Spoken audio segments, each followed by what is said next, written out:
কিন্তু গুরুত্বপূর্ণ খবর সেটি হচ্ছে বাংলাদেশের ইতিহাসে এই 2025 সালই প্রথম অন্তর্বর্তীকালীন সরকার ক্ষমতা গ্রহণ করার পরে এরকম নজির বাংলাদেশ সৃষ্টির পরে কেউ দেখাতে পারেনি, কিন্তু এবার হয়েছে।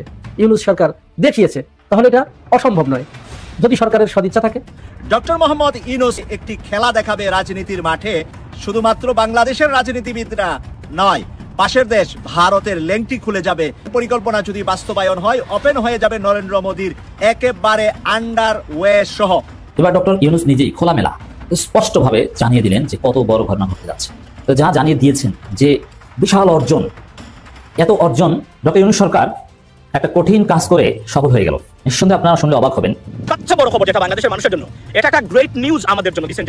আপনাদের কপাল খুলে যাবে। সেই দুর্বৃত্তায়িত শাসন ব্যবস্থা, লুটপাট, টাকা পাচার, সীমাহীন দুর্নীতি, এটা থেকে বাঁচাতে পারে একটা, আজকে বলে রাখতেছি, ডোন্ট ওয়ারি অ্যাবাউট দ্যাট। কোনো কিছু ভাববেন না, শুধু করে করে গিয়ে পৌঁছান। কয়েকদিন ধরে নাটকীয় ঘটনা ঘটার পরে আজকে ঢাকা বিশ্ববিদ্যালয়ে আবার নতুন করে আরেকটি নাটক মঞ্চস্থ হয়েছে। বামপন্থীদের কাজই মানুষকে এইভাবে হত্যা করা, গণহত্যা করা। যুগে যুগে কালে কালে যেখানে এই বামরা থেকেছে, বামরা নেতৃত্ব দিয়েছে, সেখানেই তারা এই কাজ করেছে। এরা বেতন পায়, এই ফজলুর রহমানরা বেতন খায়। আমি চ্যালেঞ্জ করে দিয়ে বলতে পারি, বেতন না খেলে কোনো সুস্থ মানুষ এই ধরনের বক্তব্য দিতে পারে না। কত বড় দুঃসাহস! আসসালামু আলাইকুম দর্শক শ্রোতা, নতুন একটা ভিডিও জানাচ্ছি স্বাগতম। এইমাত্র পাওয়া তাজা এবং গরম খবর। আজকের এই ভিডিওটি কেমন হবে, কতটা গুরুত্বপূর্ণ, কতটা চাঞ্চল্যকর, ইতিমধ্যে আপনার ভিডিওর অংশ বিশেষ এবং শিরোনাম দেখে বুঝে গেছেন কেমন হবে আজকের এই ভিডিওটি।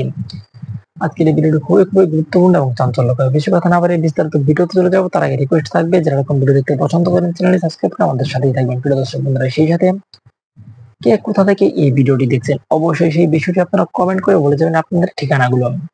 চলুন এই ভিডিওতে লাইক করে দিও না, বিস্তারিত ভিডিওগুলো মোবাইলের স্ক্রিন থেকে ধারাবাহিকভাবে একের পর এক দেখে আসি। বেতন খায়। আমি চ্যালেঞ্জ করে দিয়ে বলতে পারি, বেতন না খেলে কোনো সুস্থ মানুষ এই ধরনের বক্তব্য দিতে পারে না। কত বড় দুঃসাহস এই ফজলুর রহমানের! আপনাকে কে অধিকার দিয়েছে বাংলাদেশের দেশপ্রেমিক নাগরিকদেরকে রাজাকার সার্টিফিকেট দেওয়ার? আপনি তো তাহলে এই দেশের সুনাগরিক নয়। আপনার বরঞ্চ এই দেশের নাগরিকত্ব বাতিল করে পার্শ্ববর্তী দেশে গিয়ে আপনার ওঠা উচিত, যেই দেশ কথায় কথায় আমাদেরকে বিভিন্নভাবে ডিভাইডেড করে রাখতে চায়। যেই দেশে হাসিনা পালিয়ে গিয়েছে, ওই দেশটাই সম্ভবত আপনার জন্য অ্যাপ্রোপ্রিয়েট। আপনি কোনোদিনই প্রকৃত মুক্তিযোদ্ধা হলে বাংলাদেশের তরুণ যুব সমাজকে বিতর্কিত করতে এই ধরনের বক্তব্য দিতে পারেন না। সে কারণেই বলছি, ঢাকা বিশ্ববিদ্যালয় ক্যাম্পাসে নয়, সমগ্র অলিতে গলিতে ছড়িয়ে দেওয়া উচিত আজকের এই নিজামী সাঈদীদের ছবি, এবং এই ছবিটার মধ্য দিয়েই বাংলাদেশ স্বাধীন হয়েছে সেটাই প্রমাণ করতে হবে। এই 24-এর গণঅভ্যুত্থানের মূল স্পিরিট হচ্ছে নিজামী সাঈদী, কাদের মোল্লা, আলী হাসান মুজাহিদ, মীর কাসেম আলী, এদের রক্ত এবং তাদের জীবনের বিনিময়ে আজকে কিন্তু এই বাংলাদেশের 24-এর বিপ্লবের পথ প্রশস্ত হয়েছে। এটা আপনাকে বিশ্বাস করতেই হবে। যারা করবে না, ওরা ভারতের দালাল, আওয়ামী লীগের দালাল এবং এদেশের শত্রু। সেই সময় ছিল, এখনো ছিল, এখনো আছে। প্রিয় ভাইরা, অতএব এই ফজলুর রহমানদেরকে রুখে দিতে হবে। ওরা থাকলে বাংলাদেশের আগামী দিনের ঐক্য বিনষ্ট হবে। আমাদের দেশে ঐক্যবদ্ধভাবে এই বাংলাদেশকে এগিয়ে নিতে হলে এই সকল সুশীল মার্কা রাজনীতিবিদদের হাত থেকে দেশকে রক্ষা করতে হবে। মুক্তিযুদ্ধের ইতিহাসকে বিকৃত করে চলেছেন ফজলুর রহমান সাহেব। আমার কাছে মনে হচ্ছে আওয়ামী লীগ যেভাবে ভুয়া মুক্তিযুদ্ধের তালিকা করেছিল, ঠিক সেরকমই একজন ভুয়া মুক্তিযোদ্ধাই হবেন এই ফজলুর রহমান সাহেব। কারণ প্রকৃত মুক্তিযোদ্ধা কখনো মিথ্যাচার করতে পারে না, মিথ্যা সংবাদ রটাতে পারে না, মিথ্যাভাবে মানুষকে উপস্থাপন করতে পারে না। ফজলুর রহমান সাহেব সাম্প্রতিক সময়ে বেশ কিছু কর্মকাণ্ডে বিতর্কিত হয়েছেন। তার মধ্যে অন্যতম হচ্ছে তিনি পার্শ্ববর্তী দেশ থেকে বিশেষ নিয়োগপ্রাপ্ত এজেন্ট হিসাবে সকাল সন্ধ্যা রাজাকার, আল বদর, আল শামসের ট্যাগ লাগাচ্ছে বাংলাদেশের বিভিন্ন সাধারণ নাগরিকদেরকে। রাজনীতি করা প্রত্যেকটি নাগরিকের স্বাধীন অধিকার। কোন লোক বিএনপি করবে, কোন লোক জামাত করবে, কোন লোক অন্য রাজনৈতিক দল করবে, এটা একান্তই তার নিজস্ব ব্যাপার। কিন্তু যেই ফজলুর রহমান নিজে জানে না যে রাজাকার কাহাকে বলে আর মুক্তিযুদ্ধ কাহাকে বলে, কারণ তিনি যদি মুক্তিযুদ্ধে অংশ নিতেন তাহলে হয়তো বোঝা যাইতো যে আসলে তিনি প্রকৃত সত্যবাদী, সত্য কথা উপস্থাপন করতে হয়তো পারতেন। কিন্তু আমার সন্দেহ হচ্ছে এই লোকটা আদতেই মুক্তিযোদ্ধা কিনা, কারণ তিনি বীর মুক্তিযোদ্ধা লাগিয়ে হয়তো মুক্তিযুদ্ধের প্রকৃত ইতিহাসকে বিকৃত করে চলেছেন। গত কয়েকদিন পূর্বে আপনারা জানেন যে ঢাকা বিশ্ববিদ্যালয়ের মেধাবী শিক্ষার্থীরা তারা বাংলাদেশের শেখ হাসিনার যে অব্যবস্থাপূর্ণ একটি বিচার ব্যবস্থা, বিচারিক হত্যাকাণ্ড যেগুলো সংগঠিত করেছে, সেগুলোর উপরে প্রতিবাদ স্বরূপ তারা ফেস্ট করেছে এবং সেখানে বিশেষ ছবি প্রদর্শন করেছে। মাওলানা মতিউর রহমান নিজামী, আল্লামা দেলোয়ার হোসেন সাঈদী, কাদের মোল্লা সাহেব, তারপরে সেখানে এটিএম কামরুজ্জামান, তারপরে আলী হাসান মোহাম্মদ মুজাহিদ, মীর কাসেম আলী এবং সালাউদ্দিন কাদের চৌধুরী সহ তাদের যারা ফাঁসির কাস্টে ঝুলেছে তাদের ছবিগুলো প্রকাশ করেছে এবং এই প্রকাশগুলোর সপক্ষে তারা দলিল উপস্থাপন করেছে। এই সপক্ষে উপস্থাপনকারী ব্যক্তিদেরকে বলছে এরা রাজাকার, রাজাকারের সন্তান, রাজাকার, এরা জামাত শিবির, সব একই সুতায় গাথা। এনসিপি, জামাত শিবির, জামাত এসবই নাকি একই জায়গা থেকে তৈরি হওয়া। স্বাধীনতার পর যেই সংগঠনের নেতাকর্মীরাই জন্মগ্রহণ করেছেন, এমনকি যারা এখন দায়িত্বে আছেন তারা সর্বোচ্চ 25 থেকে 30-32 বছরের বয়স্ক, তাদেরকে যেই ব্যক্তি ডাইরেক্ট রাজাকার বলে দিতে পারে, সে মানুষটা সুস্থ আছে না অসুস্থ অবস্থায় আছে, এটা আমি জাতির কাছে প্রশ্ন রাখতে চাই। উনি যদি সুস্থ শরীরে থাকতেন, ভারসাম্য অবস্থায় থাকতেন, তাহলে এই ধরনের বক্তব্য দিতেন না। আমার কাছে মনে হচ্ছে এই ফজলুর রহমান সাহেব ভারসাম্যহীন অবস্থায় আছেন এবং তিনি বর্তমানে বাংলাদেশের যে মানুষের রাজনৈতিক প্রজ্ঞা এবং জ্ঞান থাকা দরকার তার থেকে যোজন যোজন মাইল দূরে অবস্থান করছেন। এই সেই নরেন্দ্র মোদী যিনি প্রকাশ্যে গণহত্যাকারী ইসরায়েলের পক্ষ নেন, ইসরায়েলের প্রধানমন্ত্রী নেতানিয়াহুকে বন্ধু বলে সম্বোধন করেন। এই সেই নরেন্দ্র মোদী যিনি গণহত্যা করে দেশ থেকে পালিয়ে যাওয়া এক হাসিনাকে দিল্লিতে কোনো এক নিরাপদ এলাকায় রাখেন। শুধু তাই না, তাকে রাজনীতি করতে দেন, তাকে পার্টি অফিস খুলতে দেন এবং তাকে সুযোগ দেন যাতে সে ভারতে বসে বাংলাদেশে অরাজকতা করতে পারে, বাংলাদেশকে অস্থিতিশীল করতে পারে। বন্ধুরাষ্ট্র, এবং এইরকম বন্ধুরাষ্ট্র বলেই আজকে ভারত সমস্ত বিশ্বে বন্ধুহারা। ভারতের একটা কোনো বন্ধু নাই, সমস্ত বিশ্বে কেউ ভারতকে পছন্দ করে না ইসরায়েল ছাড়া। আপনারা দেখেন মাই ফ্রেন্ড ডোনাল্ড ট্রাম্প একদম ভারতকে ডুবিয়ে দিছে। ডোনাল্ড ট্রাম্প যখন প্রেসিডেন্ট হলো তখন ভারতের মোড়ে মোড়ে ট্রাম্প মন্দির হলো, সেখানে ট্রাম্পের মূর্তি বানিয়ে পূজা শুরু করলো। আবার দেখলাম যখন ট্রাম্প 50% শুল্ক দিল তখন আবার দেখলাম সেই লোকগুলি ট্রাম্পের ছবিতে আগুন দেয়, ট্রাম্পের কুশপুত্তলিকা দাহ করে। মানে এই হচ্ছে এক আজব ভারতবর্ষ, আমাদের বন্ধু রাষ্ট্র। এখন ভালো বিপদে পড়ছে, রাশিয়ার কাছ থেকে তেল না কিনলে আমেরিকা এই শুল্ক কমাবে না। এখন নরেন্দ্র মোদী করতে চায় কি, চীনের সঙ্গে বন্ধুত্ব করতে চায়। যেই চীনের সঙ্গে আজীবন যুদ্ধ করে গেল, এখন সেই চীন সফরে যাবে, আমেরিকার কাছ থেকে পাতা না পেয়ে চীনের সঙ্গে করবে বন্ধুত্ব। এবং তিনি চীন, রাশিয়া আর ভারত এই তিনটা মিলে জোট করতে। চীন কি ভারতকে বিশ্বাস করবে? চীনের সঙ্গে পাকিস্তানের সম্পর্ক হচ্ছে সর্বকালের সেরা সম্পর্ক, ভাই ভাইয়ের সম্পর্ক। এবং এই ভারত পাকিস্তান যুদ্ধে যদিও চীন স্বীকার করে না, কিন্তু চীন পাকিস্তানকে লজিস্টিক সাপোর্ট দিয়ে হেল্প করেছে এবং হেল্প করার কারণেই পাকিস্তান ভারতের বিরুদ্ধে যুদ্ধে অত্যন্ত সাফল্য দেখিয়েছে। এখন নরেন্দ্র মোদী ট্রাম্পের কাছ থেকে উষ্টা খেয়ে চীনে যাবে সম্পর্ক ঝালাই করতে। সম্পর্ক ঝালাই করা এতই সহজ? কোনো মতেই সহজ না। চীনের সঙ্গে ভারতের সম্পর্ক কোনো দিনই ভালো হবে না এবং চীনের কাছে পাকিস্তান হচ্ছে মূল্যবান ভারতের চেয়ে। সুতরাং এই ভারত চিন্তা করতেছে যে চীন, রাশিয়া আর ভারত মিলে একটা লিয়াজো করবে, এই চুক্তি কখনোই হবে না এবং এগুলো সম্ভব না। পক্ষান্তরে পাকিস্তান যে কূটনীতির পরিচয় দিয়েছে, পাকিস্তান, চীন এবং আমেরিকা দুটো দেশের সঙ্গেই খুব ভালো সম্পর্ক বজায় রেখেছে। এবং নরেন্দ্র মোদী তিনি ব্রিক্সে যোগ দিয়েছেন, যে ব্রিক্সে আছে চীন, আবার কোয়াডেও যোগ দিয়েছেন, যে কোয়াডে আছে আমেরিকা, অস্ট্রেলিয়া। মানে দুই নৌকায় তিনি পা দিয়েছেন, কিন্তু তার সেই দুই নৌকা পা দেওয়ার দিন শেষ। তাকে এখন একটা বেছে নিতে হবে। এখন আপনারা তো জানেন যে ইউনুস ভারতকে পাত্তাই দেয় না। ইউনুস ভারতকে পাত্তাই দেয় না। রাশিয়া যে পরমাণু চুল্লি করেছে সেটার মেরামত দরকার হলে সেটা করবে চীনের টেকনিশিয়ানরা, লজিস্টিক সাপোর্ট দিবে চীন। মংলা বন্দর থেকে ভারতকে সরিয়ে ইউনুস চীনকে দিয়েছে। তিস্তা মহাপ্রকল্প চীন বাস্তবায়ন করবে। বাংলাদেশে যে অস্ত্র কিনে সামরিক সরঞ্জাম তার 70% চায়না থেকে আসে। এবং রিসেন্টলি চীনের কুনমিংয়ে চীন, পাকিস্তান, বাংলাদেশ মিলে একটা জোট করবে, যেই জোট অর্থনৈতিক সহায়তা দিবে একে অন্যকে। এবং বাংলাদেশ পাকিস্তান সহকারে ওই চীনের বেল্ট অ্যান্ড রোড ইনিশিয়েটিভে যুক্ত হবে। ভারতের দরকার আছে?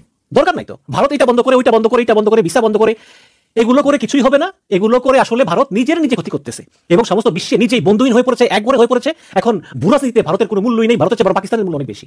এবং এত বড় দেশ হওয়া সত্ত্বেও এই ভারত সরকারের এই পররাষ্ট্রনীতির কারণে ভারত আজকে এক ঘরে। ভাই সহজ কথা, একটা পৃথিবীতে কোনো সরকার যদি থাকে না, সরকার আসে, সরকার যায়, দেশ কিন্তু রয়ে যায়। হাসিনা ছিল, হাসিনা চলে গেছে, ইউনুস আসছে, ইউনুস চলে যাবে, আরেকজন আসবে, এটাই তো নিয়ম। কিন্তু না, হাসিনা চলে গেল কেন? এখন যে কোনো মূল্যেই হোক, ছলে বলে কৌশলে কনস্পারেসি করে হাসিনাকে আবার ফিরিয়ে আনতে হবে। এই হচ্ছে গিয়ে ভারত, বন্ধু রাষ্ট্র। এবং দুর্ভাগ্যবশত আমাদের চারপাশে হচ্ছে সেই ভারত। এখন চীনের সঙ্গে সম্পর্ক ভালো করতেছি, মালয়েশিয়ার সঙ্গে সম্পর্ক ভালো করতেছি, নারায়ণগঞ্জে তুরস্ক অস্ত্র তৈরির কারখানা করতেছে। আপনারা জানেন যে তুরস্কে অত্যাধুনিক অস্ত্র আছে। তো এই সব করতে আর ভারত শুধু চেয়ে চেয়ে দেখবে, কারণ তাদের যে অতিরিক্ত আত্মমর্যাদা, অতিরিক্ত অহংকার, এই অহংকারই ভারতের পতন ডেকে আনবে। 17 বছরে শেখ হাসিনা সরকার সামরিক খাতে মাত্র $2 বিলিয়ন অস্ত্র সংগ্রহ করতে পেরেছিল। অথচ ডক্টর ইউনূসের নেতৃত্বাধীন অন্তর্বর্তী সরকার গেল কয়েক মাসেই হাতে পেয়েছে $2.5 বিলিয়ন আধুনিক অস্ত্রশস্ত্র। শুধু তাই নয়, স্বাধীনতার 55 বছরের ইতিহাসে যেসব সাহসী আর যুগান্তকারী সিদ্ধান্ত কোনো সরকার নিতে পারেনি, সেই সব সিদ্ধান্ত বর্তমান সরকার একের পর এক বাস্তবায়ন করে যাচ্ছে। লক্ষ্য একটাই, দেশের প্রতিরক্ষা সক্ষমতাকে নতুন এক উচ্চতায় নিয়ে যাওয়া। আর এখানে ভয় আমাদের প্রতিবেশী দেশ ভারতের। প্রিয় দর্শক, আপনারা জানেন লালমনিরহাটে নির্মিত হচ্ছে দক্ষিণ এশিয়ার সবচেয়ে বড় একটা বিমান ঘাঁটি। ভারতের কঠিন চাপকে পাশ কাটিয়ে এর মধ্যে টেকনিক্যাল কমিটিও গঠন করে দিয়েছে সরকার, যার আপডেট দিয়েছি গত পর্বে। সামরিক সক্ষমতা বাড়ানোর নানা উদ্যোগের খবর সেভাবে গণমাধ্যমে আসছে না, কারণ এটা হয়তো রাষ্ট্রের খুবই গুরুত্বপূর্ণ একটা সিদ্ধান্ত। তবে আমরা চেষ্টা করি দেশের মানুষকে কিছু আশার খবর জানাতে। লালমনিরহাট নিয়ে সরকারের মেগা কয়েকটি প্রকল্প আছে। এখানে শুধু বিমান ঘাঁটি নয়, এখানে নির্মাণ করা হচ্ছে যুদ্ধ বিমান ও ক্ষেপণাস্ত্র তৈরির বিশাল কারখানা। এমনকি যুদ্ধের ময়দান কাঁপানো বিশ্বে অত্যাধুনিক সব ড্রোন তৈরি ও সংযোজন করা হবে এই লালমনিরহাটের বাংলাদেশ এরোস্পেস গ্রুপ অফ ইন্ডাস্ট্রিজে। শুনতে অবাক লাগলেও এটাই বাস্তব। সম্প্রতি এই তথ্য প্রকাশ করেছে স্বয়ং বাংলাদেশ মিলিটারি ফোর্সেস ওয়েবসাইট থেকে।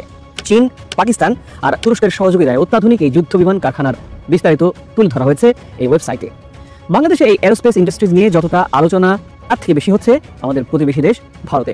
ভারতীয় গণমাধ্যমগুলোর এবার রাতের ঘুম অনেকটা হারাম হওয়া দশা। ইকোনমিক টাইমস সহ বেশ কিছু প্রভাবশালী ভারতীয় গণমাধ্যমে সংবাদটি বেশ রং ছড়িয়ে প্রচারও করছে।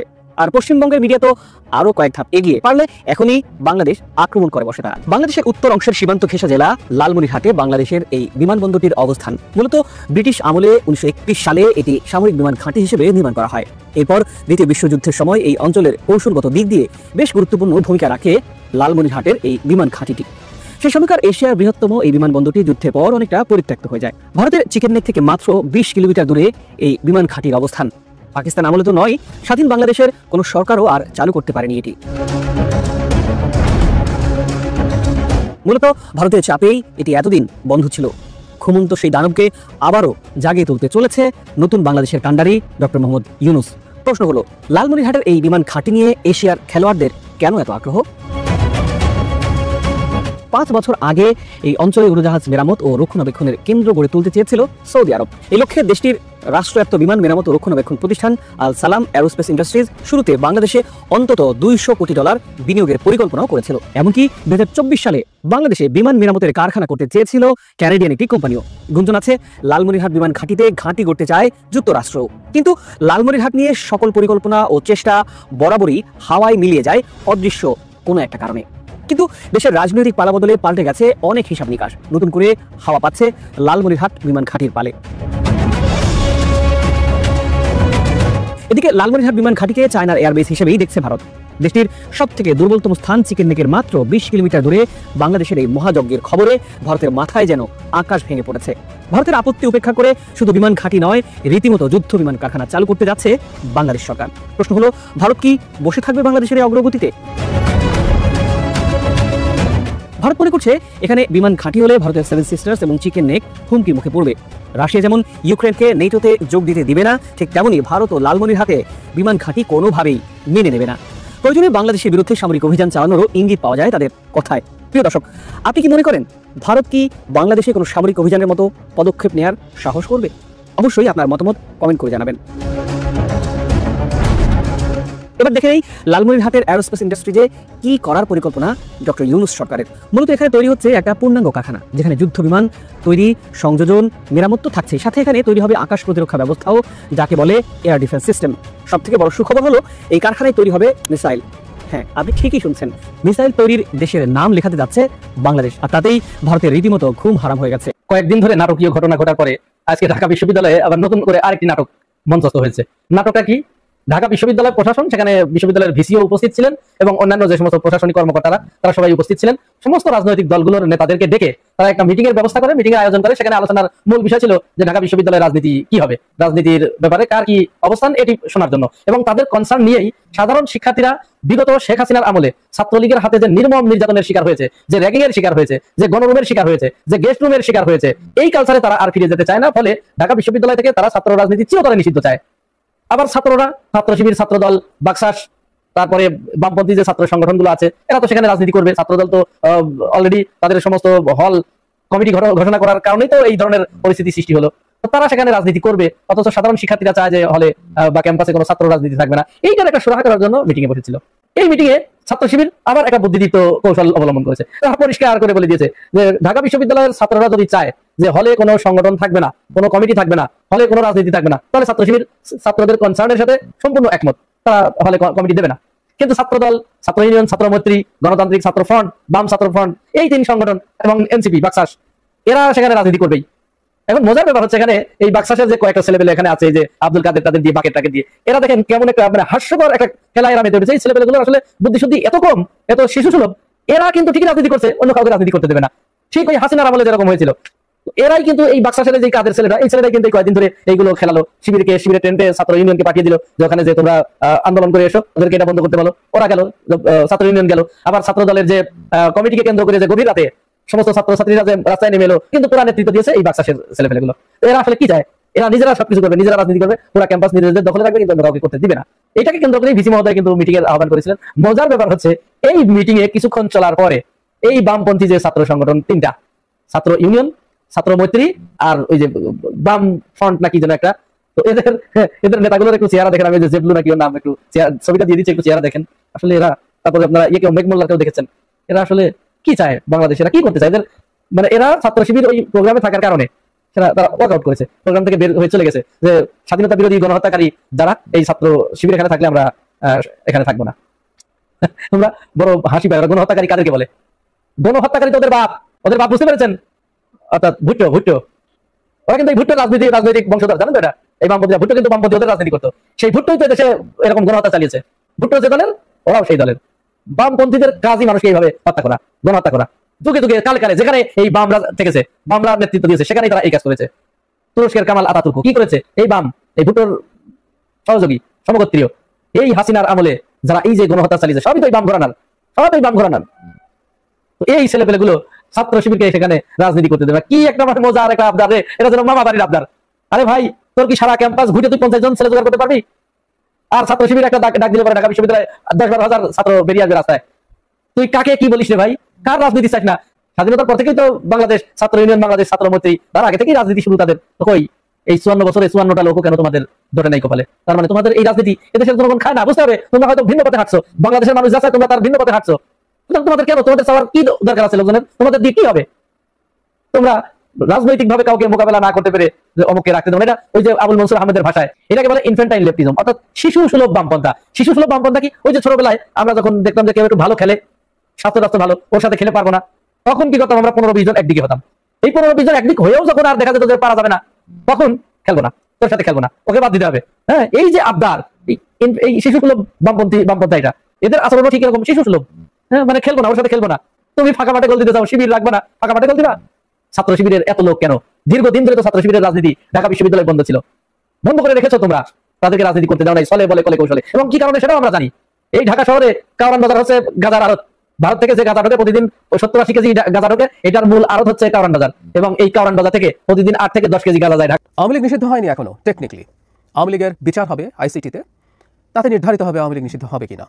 কিন্তু আওয়ামী লীগের এখনকার যে প্রেক্ষাপট, যে পরিস্থিতি, সামনে নির্বাচনে আওয়ামী লীগ অংশ নিতে পারছে না, এটা মোটামুটি নিশ্চিত। কারণ আওয়ামী লীগের কর্মকাণ্ড কর্মসূচি নিষিদ্ধ আছে এবং নির্বাচন কমিশনও জানিয়েছে, কারণ এই সব নিষিদ্ধ থাকা অবস্থায় নির্বাচনে পার্টিসিপেট তার পক্ষে করা সম্ভব না। তো কারো খুব মনে হচ্ছে আওয়ামী লীগকে এভাবে নির্বাচন থেকে দূরে রাখার চেষ্টা অন্যায় হচ্ছে আওয়ামী লীগের উপরে। কেউ একটা ফ্যাসিস্ট আচরণ বলার চেষ্টা করছেন, অগণতান্ত্রিক আচরণ বলার চেষ্টা করছেন, ঠিক কিনা? এই থিওরিটিক্যাল ডিবেটটা নিয়ে কিছু থিওরিটিক্যাল কথা একটু বলতে চাই।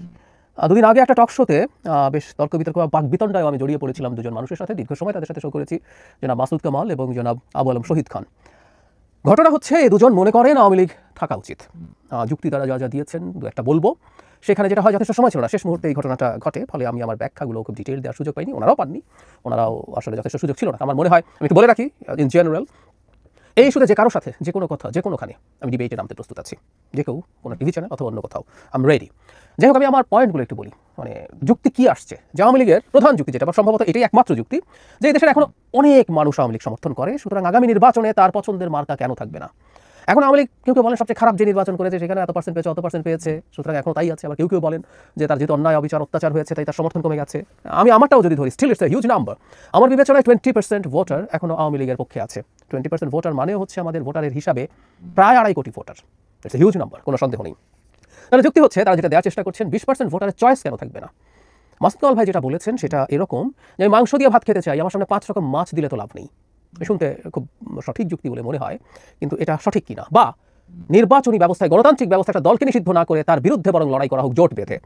আবু আলম শহীদ খান এরকম একটা কথা বলেছেন। অবশ্য আওয়ামী লীগকে হারানোর জন্য জোট বাঁধার দরকার নেই, সেটা আরেক আলোচনা। মানে নির্বাচনের মাধ্যমেই তাকে পরাজিত করতে হবে, সেটাই হলো কথা, কোনো দলকে নিষিদ্ধ করা যাবে না। আমি প্রাথমিকভাবে যে যুক্তিটা দিয়েছিলাম, ছোট্ট যে ক্লিপটা টিভি থেকে দেওয়া হয়েছে তার মধ্যে ছিল না, আমি প্রাথমিকভাবে একটা যুক্তি দেওয়ার চেষ্টা করেছি, সেটা আগে দেই, তারপর আমরা আসবো। গণতান্ত্রিক ব্যবস্থা সবার গণতান্ত্রিক অধিকার, সব রাজনৈতিক দলের গণতান্ত্রিক অধিকার নিশ্চিত করে না। ভুরি উদাহরণ আছে। গণতান্ত্রিক ব্যবস্থা সেই দলগুলোকে অপারেট করতে দেয় তার ব্যবস্থার মধ্যে, যে তার এই ব্যবস্থাটাকে অ্যাগ্রি করে। একটা ছোট উদাহরণ দিই। ধরে নিলাম একটা দল আসলো এবং সে বলল যে আমরা বাংলাদেশে রাজনীতি করতে চাই, আমাদেরকে ভোট দাও, ভোট দেওয়ার পরে আমি বাংলাদেশকে আফগানিস্তান বানিয়ে ফেলবো। এই সংবিধান সব বাতিল, কোনো নির্বাচন নাই, কিছু নাই, আমরা আমাদের মতো করে সরকার তৈরি করবো, আফগানিস্তানে যা হচ্ছে সেভাবে করবো, এবং সরকার কি হবে সেটা আমরা কয়েকজন মিলে ঠিকঠাক করবো।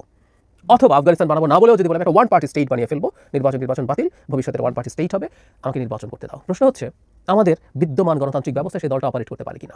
আমরা ধরে নিলাম কাগজে কলমে সেই দলটা সমর্থন বাড়তে সেটা অনেক হয়ে গেল। তাতে কি দাঁড়ালো? আমরা মেনে নিতে হবে। সেই দলটা গণতান্ত্রিক অধিকার থাকবে এই যুক্তিতে যে তাকে অনেকে সমর্থন করে? No way. আমরা একটা রাজনৈতিক দল হিজবুত তাহরির নিষিদ্ধ আছে, সে নির্বাচন করবে না, সে খেলাফত কায়েম করবে, কিন্তু আমরা কি তাকে অপারেট করতে দিচ্ছি? সেটা নিষিদ্ধ। অন্য অনেক জায়গায় নিষিদ্ধ। কেউ বলবেন না আমি এরও নিষিদ্ধতা চাই না, সে অপারেট করুক, সে আর এক আলোচনা। কিন্তু বলছি নিষিদ্ধ করা আমরা করেছি, গ্লোবালি হয়েছে। আমি যে উদাহরণটা দিয়েছিলাম সেটা হলো কেউ কেউ পোস্ট সেকেন্ড ওয়ার্ল্ড ওয়ার জার্মানিতে ইটালিতে ফ্যাসিস্ট দল নিষিদ্ধ আলাপ করেন। আমি সেটা সরিয়ে একটু রাখি, কারণ ওই ফ্যাসিস্ট দলগুলো শুধু দেশে ফ্যাসিবাদ কায়েম করেছে তা না, সেই দলগুলো বিশ্বযুদ্ধ বাঁধিয়ে দিয়েছে, কোটি কোটি মানুষের মৃত্যুর কারণ হয়েছে, গণহত্যা করেছে, সুতরাং সেগুলো নিষিদ্ধ হতে পারে। কিন্তু তা কি এখনও পৃথিবীর বিভিন্ন দেশে ফ্যাসিস্ট দল নিষিদ্ধ করার ঘটনা আছে। ভারতে বিজেপি একাধিকবার নিষিদ্ধ হয়েছিল, এটা একটা ফ্যাসিস্ট দল, আবার হয়েছে, আবার হতে পারে না, কখনো তা বলা যাবে না। আমি যে উদাহরণটা অনুষ্ঠানে দিয়েছিলাম অনেক সময় দিই, সেটা হচ্ছে জার্মানির 2025 সালের ফেব্রুয়ারি জেনারেল ইলেকশন। ফেব্রুয়ারি ইলেকশনটাকে যদি খেয়াল করেন তাহলে দেখবেন সারা পৃথিবীতে একটা দলের উত্থান নিয়ে প্রচুর আলোচনা হয়েছে। AFD নাম, জার্মান ভাষায় কি যেন বলে, যাই হোক AFD। সেই AFD 25 সালের নির্বাচনে 21-এর তুলনায় জাস্ট ডাবল হয়ে গেছে তাদের ভোটের পার্সেন্টেজ। অ্যারাউন্ড 10% একটু বেশি ছিল, এখন 20% বেশি চলে গেছে। একটা দল 4 বছরে দ্বিগুণ সাফল্য পেয়েছে, দ্বিগুণ হয়ে গেছে তার ভোটের সংখ্যা। কিন্তু মজার ব্যাপার 21 সাল থেকে এদের উপরে সার্ভেইলেন্স আছে এবং এটাকে ক্যাটাগরাইজ করা হচ্ছে র্যাডিক্যাল এবং ফ্যাসিস্ট হিসাবে, এবং এই দলটা নিষিদ্ধের আলাপ চলছে। এই দলটা নিষিদ্ধ হয়ে যেতেও পারে। তাহলে 20% রিপ্রেজেন্ট করা একটা দল নিষিদ্ধ হতে পারে। জার্মানি থেকে আলাপ করছে, ওর গণতান্ত্রিক অধিকার হরণ করা হচ্ছে? উত্তর হচ্ছে না। ওটা নিষিদ্ধ যদি হয় এই কারণে হবে যে গণতান্ত্রিক সিস্টেমে অপারেট করার জন্য রাজনৈতিক দলে যে ন্যূনতম যোগ্যতাগুলো লাগে এই দলটা সেটা নেই, সুতরাং ও এই সিস্টেমে পারবে না, ফুল স্টপ। আওয়ামী লীগের 20% সমর্থন আছে বলে আমি মনে করি এখনো। সো এই যুক্তিতে আওয়ামী লীগকে নির্বাচনে আসতে দিতে হবে। আমরা যদি এই প্রশ্ন এখন করি, আওয়ামী লীগ একটা রাজনৈতিক দল আদৌ? আওয়ামী লীগ 18 পর্যন্ত একটা রাজনৈতিক দল ছিল, ফ্যাসিস্ট রাজনৈতিক দল। ফ্যাসিস্ট রাজনৈতিক দল ডেমোক্রেটিক সিস্টেমে অপারেট করতে পারে না, আর 18 পরে একটা রাজনৈতিক দলই না, একটা মাফিয়া গ্যাং। এখন এই মাফিয়া গ্যাংকে যদি 20% মানুষ সমর্থন করে, সো হোয়াট? দেশে যদি ডাকাতদের সমর্থনে বহু মানুষ দাঁড়িয়ে যায়, ডাকাতদের পাপ মুক্তি হয়ে যায়, ওই সমাজে তাকে গ্রহণ করে নিতে হয়? No way. আমি বলছি না আওয়ামী লীগ নিষিদ্ধ হচ্ছেই, কারণ আওয়ামী লীগ নিষিদ্ধ হবে কিনা সেটা আসলে দেখা যাবে। ICTতে মামলা হওয়ার পর তারা মানবতা বিরোধী অপরাধী কিনা সেটা তারা বিবেচনা করবেন। আমি ছোট্ট একটা নোক্তা দিয়ে রাখি, সেটা হচ্ছে 3 তারিখ রাতে আওয়ামী লীগের পক্ষ থেকে জানানো হয়েছিল 4 তারিখ আওয়ামী লীগ মাঠে নামছে। প্রকাশ্য ঘোষণা আছে, কারণ আমি তখনই অনুমান করেছিলাম, আমার ভিডিও আছে, যে পুলিশ বিজেপি আর গুলি করে পেরে উঠছে না এবং সেনাবাহিনী গুলি করতে ডিক্লাইন করছে। এটা ইন্ডিকেট করে শেষ দিনের মতো তারা ঘোষণা দিয়ে আওয়ামী লীগকে মাঠে নামিয়েছিল এবং তারা মানবতা বিরোধী অপরাধ সেদিন করেছে। 100-এর বেশি মানুষ হত্যাকাণ্ডের শিকার হয়েছে, সেই পক্ষে তাদেরও কিছু লোকজন ছিল। এরকম গত 15 বছর ঘোষণা দিয়ে ছাত্রলীগ যুবলীগ আওয়ামী লীগকে মাঠে নামিয়ে সন্ত্রাসী কর্মকাণ্ড করানো হয়েছে। ICT তো বটেই, পলিটিক্যাল পার্টি অর্ডিন্যান্স 1978 বলে একটা আইন আছে, যেখানে আর্টিকেল 3 এবং 4-এও যেসব অপরাধ বর্ণনা করা আছে, যেগুলোর ভিত্তিতে একটা দল নিষিদ্ধ করা যায়, আওয়ামী লীগ সেই স্ট্রাকচারেও পড়তে পারে। সন্ত্রাস দমন আইন যেটা আছে সেটা বাদই দেই, সেটা এক্সিকিউটিভ অর্ডার বাদই দেই, বিচারিক প্রক্রিয়া আওয়ামী লীগকে নিষিদ্ধ করার এই ব্যবস্থাগুলো আছে। এখন কেউ বলবেন বিচারিক প্রক্রিয়া আবার এদিকে সন্ত্রাস দমন আইনে নতুন ধারা যোগ করে তাদের কর্মকাণ্ড বন্ধ করার নামে ডিফ্যাক্টো এই নির্বাচনে তাকে পার্টিসিপেট করতে দিচ্ছেন না, এটাও ঠিক যৌক্তিক না। কেন বলছি? কেউ বলবেন বিচারের আগে তো তাকে নিষিদ্ধ করা যাবে না। আচ্ছা, আমাদের কেউ যদি খুন করে তাকে তো আমরা জেল টেলে নিয়ে যাই, এমনকি চার্জশিট হওয়ার আগেও জেলে নিয়ে যাই এই অফেন্সের জন্য। জামিন পেতে পারেন, নাও পেতে পারেন। তো আমরা কি বলি, ওনার কি আদালতে প্রমাণিত হয়েছে উনি খুনি, ওনাকে জেলে কেন রাখা হলো? ঠিক একই রকম ব্যাপার, যে দলকে আমরা এইভাবে অভিযুক্ত করছি সেই দলটার কর্মকাণ্ড নিষিদ্ধ হওয়া যৌক্তিক, তার ভার্ডিক্ট আসা পর্যন্ত যথেষ্ট যৌক্তিক। এখন আওয়ামী লীগ হতেই পারে বিচারে দেখা যাবে আওয়ামী লীগ নিষিদ্ধ হয়নি, হতেই পারে তারা কর্মকাণ্ড চালাবে, এরপর হোক, তারপর তারা আসুক, নিষিদ্ধ থাকলে নিষিদ্ধ হবে। এখন আওয়ামী লীগের 20% কোথায় ভোট দেবে? তাদের ভোটাধিকার হরণ করা হয় নাই। তারা যে ডাকাতের দল সমর্থন করে, যারা মাফিয়া গ্যাং সমর্থন করে, সেই মাফিয়া গ্যাংয়ের বাংলাদেশে অপারেট করার রাইট নাই যদি শেষ পর্যন্ত নিষিদ্ধ তারা থাকে। এটাকে মেনে নিতে হবে। তারা অন্য কোথাও ভোট দিন, অথবা কোনো না কোনো ফর্মে অন্য কোনো নামে তারা একটা দল তৈরি করে সেটাই ভোট দিন, ওই নামে আর হবে না, এটা মেনে নিতে হবে। এই সিস্টেমে এভাবেই কাজ করবে। আর না হয়ে পারলে একটা বিপ্লব একটা গণভ্যুত্থান করে যে কোনো সরকারকে ফেলে দিয়ে ক্ষমতায় আসতে হবে, এটাই তো নিয়ম, এছাড়া কোনো পথ নেই। আরেকটা পথ আছে, হ্যারাম থাকলে সেটা করুক, ওটা নাই তো আসলে। ওই যে বললাম, আপাদমস্তক মাফিয়া এবং ডাকাতের একটা দল আবার নির্বাচনে আসবে, আমি নিষিদ্ধ না করলে নির্বাচন করতে কে আসতো? আমি ওই অনুষ্ঠানে যে উদাহরণটা দিয়েছিলাম, পাকিস্তানে অন্যায়ভাবে ইমরান খানের দল তেহরিকে ইনসাফ PTI নিষিদ্ধ হয়েছে তার মার্কা সহ, কিন্তু PTI এর লোকজন স্বতন্ত্র নির্বাচন করেছে। এবং পাকিস্তানে তো অনেক রকম ক্যাটাগরি আছে, জেনারেল সিট, তারপরে উইমেন, তারপরে মাইনরিটি, এরকম জেনারেল সিটে PML তাদের চাইতে এরা বেশি সিট পেয়েছে, স্বতন্ত্ররা। আমি ভুল না করলে 98 আর PML 74 বা 5 পেয়েছে, যদিও মাইনরিটি এবং অন্যান্য মিলে কিছুটা বেড়েছে PML। PTI তুলনায় PTI 50+ পেয়েছে, সেই তুলনায় কত ভালো করেছে। তো সুতরাং আওয়ামী লীগের যদি এই পরিস্থিতি হয়, ধরে নিলাম তাদের উপর অন্যায় হচ্ছে, একটু হ্যাডাম দেখাক না, তারা একটু আসুক, এসে স্বতন্ত্র নির্বাচন করে দেখাক যে তারা জিততে পারে। এবারে নির্বাচন ফেয়ার হবে এবং স্বতন্ত্র আওয়ামী লীগ যদি দাঁড়ায়, আওয়ামী লীগের লোকজন যদি স্বতন্ত্র দাঁড়ায়, তারা যদি ক্রাইটেরিয়া ফুলফিল করে, তাদের যদি কোনো রকম নির্বাচনে অযোগ্য হওয়ার জন্য যা যা ক্রাইটেরিয়া আছে তা যদি তাদের না থাকে, তাদের অধিকার হরণের বিরুদ্ধে যদি হয় কোনো ফর্মে, আমি কথা বলবো, অনেকেই বলবো, আমিও বলবো, নিশ্চয়তা দিচ্ছি, একটু স্বতন্ত্র নির্বাচন করে দেখাক তারা। এই যে PTI এর উদাহরণই দিলাম, করে দেখাক যে তারা কত বড় সমর্থনের দল। আসুক একটু দেশে, বা দেশে যারা আছেন তাদের মধ্যে তুলনামূলক ভালো যদি থেকে থাকেন, তারা একটু নির্বাচন করে দেখাক। এই বার্তা আমাদেরকে দিক ক্লিয়ারলি। খুঁজে বললাম, ডাকাতের দল পালিয়ে আছে, মাফিয়ার দল পালিয়ে আছে, তারা আসবে বাংলাদেশে, হাস্যকর। নো ওয়ে, ওটুকু দেখাবে না। আরেকটা কথা বলে রাখা ভালো, এটা ঠিক যুক্তির কথা না, যে অপরাধ তারা করে গেছে তার 1.5 বছর পার না হতেই অন্তত ধরে নিলাম যে এরপর তাদের নিষেধাজ্ঞা তুলে নিল তর্কের খাতিরে, পরের নির্বাচনটাতে তারা পার্টিসিপেট করবে, একটা নির্বাচনে পার্টিসিপেট করতে পারবে না, এটা নিয়েই সবার এত খারাপ লাগা শুরু হয়ে গেল। আওয়ামী লীগেরও যদি আমি মনে করি আওয়ামী লীগকে এবার নির্বাচনে আসতে দিলেও, আওয়ামী লীগ আসলেও মার্কাসহ তার নির্বাচনে পার্টিসিপেট করা ভুল হতো, একটা ফেয়ার নির্বাচনে আওয়ামী লীগের ডাহা ফেল করা হতো, যেটা ভবিষ্যতে তার রাজনীতির জন্য ক্ষতিকর হয়ে দাঁড়াতো। কিন্তু না, একটা নির্বাচনে না গিয়েই সবার এত এত খারাপ লাগা শুরু হলো। বটম লাইন হচ্ছে খুব সিম্পল, গণতান্ত্রিক ব্যবস্থা অবারিত কোনো সুযোগ না, এবং ভোটার এত % আছে এটা কোনো যুক্তি না, খুব সোজা একটা কথা। এটার দিকে এই যুক্তি দিয়ে গণতান্ত্রিক সিস্টেম মানে গণতান্ত্রিক সিস্টেম এর মধ্যেই কাজ করতে হবে। আওয়ামী লীগ ক্ষমতায় এসে বাংলাদেশে গণতন্ত্র ধ্বংসের ইতিহাস এবার শুধু না, শেখ মুজিবুর রহমানের বাবাও সেই কাজ করেছেন। প্রথমবার ক্ষমতায় এসে এই রাষ্ট্রকে একদলীয় ব্যবস্থায় পরিণত করেছিলেন, তিনি গণতন্ত্র হত্যা করেছিলেন। আওয়ামী লীগের হাতে গণতন্ত্র হত্যা হয়, যদি বাবার সততা ছিল, উনি যা বলেছেন দেখে শুনে বুঝে করে দিয়েছেন, ভণ্ডামি ছিল না, ওনার কাছে ভয়ঙ্কর ভুল ছিল, উনি ভণ্ডামি করেন নাই। শেখ হাসিনা ভণ্ডামি করেছেন, আবার ওই দেশের গণতন্ত্র ধ্বংস করে এটাকে একটা মাফিয়া স্টেটে পরিণত করেছেন। আওয়ামী লীগের সাথে গণতন্ত্র যায় না। আওয়ামী লীগ শেষ পর্যন্ত আদালতে কী হবে জানি না, কিন্তু একটা দেশের 20% মানুষও যদি একটা মাফিয়া গ্যাংকে সমর্থন করে দুঃখজনক, এবং তাদের ব্যাপারে কী রিকনসিলিয়েশন হতে পারে, তাই দেশের নাগরিক সেই নিয়ে আলাপ হতে পারে, আলাপ হোক, তাদেরও তাদের মন চিন্তা পাল্টে আসার চিন্তা করতে হবে, এটা খুব জরুরি।